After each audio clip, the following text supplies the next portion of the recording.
இந்த இடத்துல இது வேண்டாம் அப்படின்னு முடிவெடுக்கிறது ரொம்ப பெரிய விஷயம் அந்த காலகட்டத்தில் இல்லையா? அது என்ன நடந்தது, எந்த இடத்துல அது வேண்டாம் அப்படின்னு நீங்கள் முடிவெடுத்தீங்க? வேண்டாம் நான் முடிவெடுக்கல மேம். அதாவது அவரை நான் மேரேஜ் பண்ணி எங்கள் பாப்பாவுக்கு ஒரு குழந்தையாச்சுங்க. எனக்கு 2-3 குழந்தை எனக்கு அபார்ட் ஆகிருக்கு. அவங்களே வேணாம் வேணாம்னு சொல்லிடுவாங்க. மாத்திரை வாங்கி கொடுப்பாங்க. அப்போ எனக்கு அந்த உடம்பு எப்படி இருக்கும்? எனக்கு 20 வயசில் என் பொண்ணுனா 18, 19 அந்த ஒரு 2 அந்த அந்த 2 வருஷத்துல என் உடம்பு எப்படி இருக்கும்?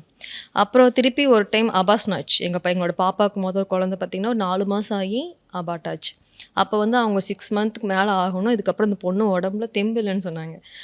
அதுக்கப்புறம் எங்கள் பாப்பா நின்றுச்சு. ஒரு 6 மந்த்லேயே எங்கள் பாப்பா நின்றுச்சு. இந்த குழந்தை வேணான்னு தான் சொன்னாங்க. வைஷு வேணாம். ஆமாம் வேணான்னு தான் சொன்னாங்க. நான் என்னோட உடம்பு நான் சொல்லிட்டேன் எனக்கு இந்த குழந்தை நான் பெற்றுப்பேன். அப்போ அவர் அந்த ஒரு கேரிங்கே கிடையாது. Celebrate your Diwali holidays with Grand Royal Tours.